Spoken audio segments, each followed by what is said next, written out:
Hello guys, welcome back to my channel. വരയ്ക്കാൻ ഉപയോഗിക്കുന്ന പേപ്പറുകളെക്കുറിച്ച് നമ്മളിൽ പലർക്കും പല രീതിയിലാണ് സംശയങ്ങളും അല്ലെങ്കിൽ കൺഫ്യൂഷൻസും. പലരും ചോദിക്കാറുണ്ട്, ഗ്രാഫിറ്റി വർക്കിന് ഏറ്റവും നല്ല പേപ്പർ ഏതാണ്, കളർ പെൻസിൽ ചെയ്യാൻ ഏറ്റവും ബെസ്റ്റ് പേപ്പർ ഏതാണ്, അല്ലെങ്കിൽ റിയലിസ്റ്റിക് ഡ്രോയിങ്ങിന് ഏറ്റവും ബെസ്റ്റ് ഏതാണ് എന്നൊക്കെയുള്ള പല ചോദ്യങ്ങളുണ്ട്. അപ്പോൾ ഏറ്റവും ബെസ്റ്റാണ് എല്ലാവർക്കും അറിയേണ്ടത്. പക്ഷേ നമ്മൾക്ക് ഏതെങ്കിലും ഒരു പർട്ടിക്കുലർ ബ്രാൻഡ് അല്ലെങ്കിൽ ഒരു പർട്ടിക്കുലർ ടൈപ്പാണ് ഏറ്റവും ബെസ്റ്റ് എന്ന് പറയാനൊക്കില്ല. കാരണം അതിന് പല കാരണങ്ങളുണ്ട്. പലർക്കും പലതും ഏറ്റവും ബെസ്റ്റായിട്ട് തോന്നുന്നത് അവരുടെ യൂസ് അനുസരിച്ചിട്ടും അല്ലെങ്കിൽ അവർക്ക് അതിൽ നിന്ന് കിട്ടുന്ന ഔട്ട്പുട്ട് അനുസരിച്ചിട്ടൊക്കെ ആയിരിക്കും. അപ്പം എല്ലാവരും ഒരേ ടൈപ്പ് വർക്കുകൾ ചെയ്യാത്തവരായതുകൊണ്ട് തന്നെ നമ്മൾക്ക് ഏതെങ്കിലും ഒരു ബ്രാൻഡാണ് അല്ലെങ്കിൽ ഏതെങ്കിലും ഒരു ടൈപ്പാണ് ഏറ്റവും ബെസ്റ്റ് എന്ന് നമ്മൾക്ക് ഒരാളോട് പറഞ്ഞു കൊടുക്കാൻ കഴിയില്ല. പക്ഷേ വരയ്ക്കുന്നതിന് മുമ്പ് നിങ്ങൾ ഏത് പേപ്പർ ചൂസ് ചെയ്യണം എന്നതിനെക്കുറിച്ച് ഉള്ള കൺഫ്യൂഷൻസ് നിങ്ങൾക്ക് ഈ വീഡിയോ മുഴുവനായിട്ട് കണ്ടു കഴിയുമ്പോൾ കുറേയെങ്കിലും മാറിക്കിട്ടുമെന്ന് ഞാൻ വിശ്വസിക്കുന്നു.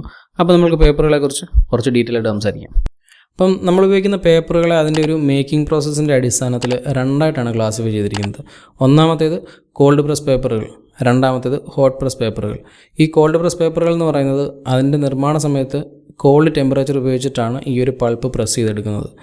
ഹോട്ട് പ്രസ് പേപ്പറുകൾ എന്ന് പറയുമ്പോൾ ഹൈ ടെമ്പറേച്ചറിലാണ് ഈ പൾപ്പ് ഒരു റോളർ ഉപയോഗിച്ചിട്ടോ അല്ലെങ്കിൽ ഒരു മെറ്റൽ പ്ലേറ്റ് ഉപയോഗിച്ചിട്ടോ പ്രസ് ചെയ്തെടുക്കുന്നത്.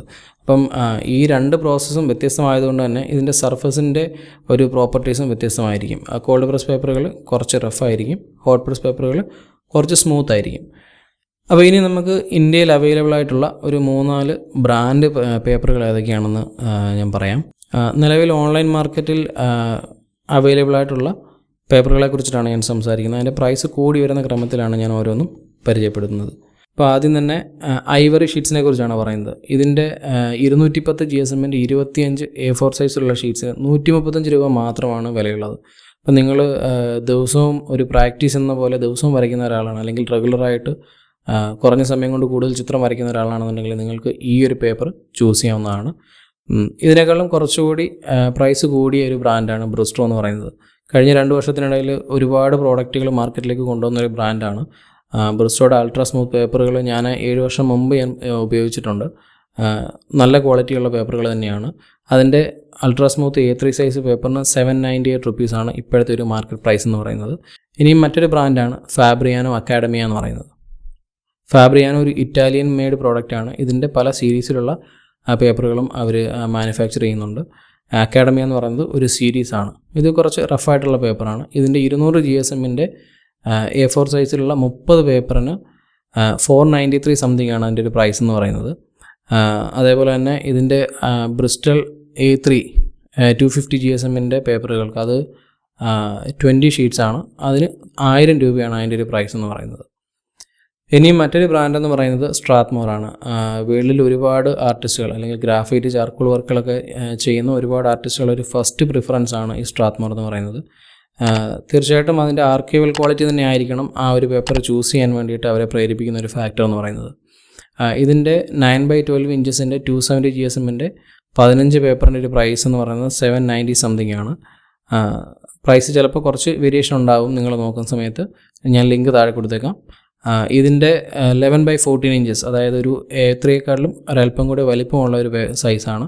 അതിൻ്റെ 15 ഷീറ്റ്സിന് 1500 രൂപയാണ് ഇപ്പോഴത്തെ ഒരു മാർക്കറ്റ് പ്രൈസ് എന്ന് പറയുന്നത്. ഈ പറഞ്ഞ ബ്രാൻഡുകൾ മാത്രമല്ല, വേറെയും പല ബ്രാൻഡുകളുണ്ട്. ഞാനിവിടെ 1-2 എണ്ണം ഒരു എക്സാമ്പിളിന് വേണ്ടിയിട്ട് പറഞ്ഞു എന്നേ ഉള്ളൂ. അപ്പോൾ ഞാൻ ഈ പേപ്പറുകളെയൊക്കെ പരിചയപ്പെടുത്തിയപ്പം അതിനോടൊപ്പം തന്നെ GSM എന്ന് പറയുന്നൊരു കാര്യം പറഞ്ഞിരുന്നു. നിങ്ങൾ ശ്രദ്ധിച്ചിട്ടുണ്ടാകുമെന്ന് വിചാരിക്കുന്നു. അപ്പോൾ ഈ GSM എന്ന് പറയുന്നത് വേറൊന്നുമല്ല, പേപ്പറിൻ്റെ തിക്നെസ്സിൻ്റെ യൂണിറ്റാണ്. അത് 1 സ്ക്വയർ മീറ്ററിലുള്ള പേപ്പറിൻ്റെ ഒരു വെയ്റ്റിനെ സൂചിപ്പിക്കുന്ന ഒരു വാല്യൂ ആണ് ഈ 150 അല്ലെങ്കിൽ 200 270 എന്നൊക്കെ പറയുന്നത്. ആ ഒരു യൂണിറ്റ് വെയിറ്റ് ആണത്. അപ്പം ഈ യൂണിറ്റ് വെയ്റ്റിൻ്റെ വാല്യൂ കൂടുന്നതിനനുസരിച്ച് പേപ്പറിൻ്റെ തിക്നെസ്സും കൂടുന്നു എന്നുള്ളതാണ് അതിൻ്റെ അർത്ഥം. അപ്പോൾ നിങ്ങൾ പേപ്പർ വാങ്ങുമ്പോൾ നിങ്ങളുടെ പർപ്പസിന് അനുയോജ്യമായിട്ടുള്ള തിക്നെസ് ഏതാണോ അപ്പോൾ ഈ ഒരു വാല്യൂ നോക്കിയിട്ട് വേണം വാങ്ങാൻ. അപ്പോൾ ഇനിയും പലരും ചോദിച്ച ചോദ്യങ്ങൾക്കുള്ളൊരു മറുപടിയാണ് ഏത് പേപ്പറാണ് ചൂസ് ചെയ്യേണ്ടതെന്നുള്ളത്. അപ്പം നിങ്ങൾ ഒരു ആർട്ട് വർക്ക് തുടങ്ങുന്നതിന് മുമ്പ് അല്ലെങ്കിൽ ഒരു പേപ്പർ അല്ലെങ്കിൽ ഒരു പെൻസിൽ ഏതൊക്കെ പെൻസിൽ യൂസ് ചെയ്യണം എന്നുള്ള കാര്യങ്ങളൊക്കെ ഡിസൈഡ് ചെയ്യുന്നതിന് മുമ്പ് നിങ്ങളുടെ റെഫറൻസ് നിങ്ങൾ നന്നായിട്ട് പഠിക്കുക എന്നുള്ളതാണ് ആദ്യം ചെയ്യേണ്ടത്. റെഫറൻസ് നോക്കിയതിന് ശേഷം നിങ്ങളത് ഏത് ടൈപ്പ് ഡ്രോയിങ് ആണ് നിങ്ങൾ ചെയ്യാൻ പോകുന്നത്. കാരിക്കേച്ചറാണോ അല്ലെങ്കിൽ ജസ്റ്റ് പെൻസിൽ സ്ട്രോക്സ് വരുന്ന സ്കെച്ച് പോലെയാണോ ചെയ്യുന്നത്, അല്ലെങ്കിൽ റിയലിസ്റ്റിക് ആയിട്ടുള്ള ചിത്രങ്ങളാണോ, ഇങ്ങനെയൊക്കെയുള്ള ഇതിനെക്കുറിച്ചൊരു ധാരണ ഉണ്ടാക്കുക. അതിനുശേഷം നിങ്ങൾ ഏത് മീഡിയമാണ് യൂസ് ചെയ്യുന്നത്, ചാർക്കോളാണോ, ഗ്രാഫൈറ്റ് ആണോ, അല്ലെങ്കിൽ കളർ പെൻസിലാണോ, അല്ലെങ്കിൽ മറ്റെന്തെങ്കിലും മീഡിയംസ് ആണോ യൂസ് ചെയ്യുന്നതിനെക്കുറിച്ച് ഒരു ഡിസിഷൻ ഉണ്ടാകുക. അതിനുശേഷം മാത്രമേ നിങ്ങളൊരു പേപ്പർ ചൂസ് ചെയ്യാവൂ. പിന്നെ മറ്റൊരു കാര്യം എന്ന് പറയുന്നത്, നിങ്ങളുടെ ഇതിൻ്റെ ഒരു ഔട്ട്പുട്ട് എന്തായിരിക്കണം എന്നുള്ളതിനെക്കുറിച്ച് നിങ്ങൾക്കൊരു മുൻധാരണ ഉണ്ടെന്നുണ്ടെങ്കിൽ ഈ കൺഫ്യൂഷൻ ഒഴിവാക്കാൻ പറ്റും. ഫോർ എക്സാമ്പിൾ, നിങ്ങൾക്കൊരു റിയലിസ്റ്റിക് ആയിട്ടുള്ളൊരു ചിത്രമാണ് നിങ്ങൾ വരയ്ക്കാൻ ഉദ്ദേശിക്കുന്നത്. നിങ്ങളുടെ അറ്റ് പ്രസൻറ്റ് നിങ്ങളുടെ ഒരു സ്കിൽ ലെവൽ വെച്ചിട്ട് നിങ്ങൾക്ക് അതിനകത്ത് എന്തൊക്കെ ചെയ്യാൻ കഴിയും, നിങ്ങൾ ഏത് മെത്തേഡാണ് അതിനകത്ത് യൂസ് ചെയ്യുന്നത്, ഏതൊക്കെ ടൂൾസ് യൂസ് ചെയ്യുന്നുണ്ട്.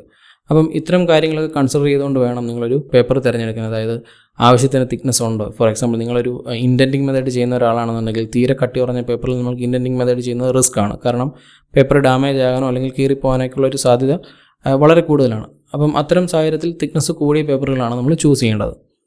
ഇനി മറ്റൊരു കാര്യം നിങ്ങളുടെ പർപ്പസാണ്. നിങ്ങൾ വരയ്ക്കുന്ന ചിത്രത്തിൻ്റെ പർപ്പസാണ്. നിങ്ങളുടെ പേഴ്സണൽ കളക്ഷനിലേക്കോ അല്ലെങ്കിൽ നിങ്ങൾ റഫായിട്ട് പ്രാക്ടീസ് ചെയ്യാനാണെന്നുണ്ടെങ്കിൽ എക്സ്പെൻസീവ് ആയിട്ടുള്ള പേപ്പർ ചൂസ് ചെയ്യേണ്ട കാര്യമില്ല. നിങ്ങൾക്ക് വളരെ ചീപ്പായിട്ടുള്ള A5 സൈസിലുള്ള അല്ലെങ്കിൽ A4 സൈസിലുള്ള സ്കെച്ച് ബുക്കുകളൊക്കെ അവൈലബിൾ ആണ്. നമുക്ക് അതിൽ പ്രാക്ടീസ് ചെയ്യാം.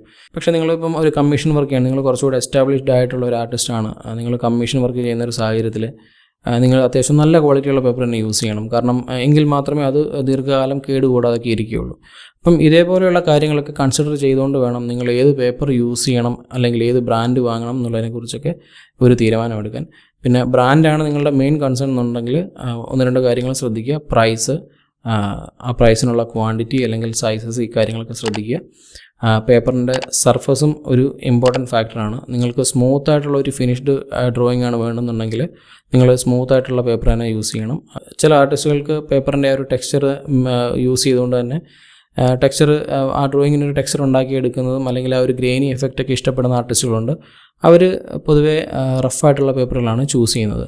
പക്ഷേ അപ്പം നിങ്ങളുടെ ഔട്ട്പുട്ട് എന്തായിരിക്കണം, എങ്ങനെയായിരിക്കണം എന്ന് നിങ്ങൾക്കൊരു ധാരണ ഉണ്ടെങ്കിൽ മാത്രമേ ഇതിൽ റഫ് വേണോ അല്ലെങ്കിൽ സ്മൂത്ത് ആയിട്ടുള്ള പേപ്പർ വേണോ നിങ്ങൾക്ക് തീരുമാനിക്കാൻ പറ്റുകയുള്ളൂ. നിങ്ങളൊരു ചിത്രം വരച്ചു തുടങ്ങുന്നതിന് മുമ്പ് ഇത്തരം കാര്യങ്ങളെക്കുറിച്ചൊക്കെ ഒരു പ്രീ പ്ലാൻ ചെയ്ത് അതിലൊക്കെ ഒരു തീരുമാനം ഉണ്ടാക്കിയാൽ നമ്മൾക്ക് ഈ ഒരു കൺഫ്യൂഷൻ ഒഴിവാക്കാൻ പറ്റും. അത് പേപ്പറിൻ്റെ കാര്യത്തിൽ മാത്രമല്ല, അതിനോടൊപ്പം ഉപയോഗിക്കുന്ന മറ്റ് പല മെറ്റീരിയൽസിൻ്റെ കാര്യത്തിൽ നമുക്ക് ഈ ഒരു പ്രീ പ്ലാനിങ് ഉപകാരപ്പെടുന്നതായിരിക്കും. അപ്പോൾ വീഡിയോ മുഴുവൻ കണ്ടിട്ടുണ്ടാകുമെന്ന് വിശ്വസിക്കുന്നു. വീഡിയോ ഇഷ്ടമായിട്ടുണ്ടെങ്കിൽ തീർച്ചയായിട്ടും ലൈക്ക് ചെയ്യുക, കമൻറ്റ് ചെയ്യുക. അതോടൊപ്പം തന്നെ ചാനൽ ഇനിയും സബ്സ്ക്രൈബ് ചെയ്തിട്ടില്ലെങ്കിൽ സബ്സ്ക്രൈബ് ചെയ്യണം. നമുക്ക് അടുത്ത വീഡിയോയിൽ കാണാം. Till then, take care.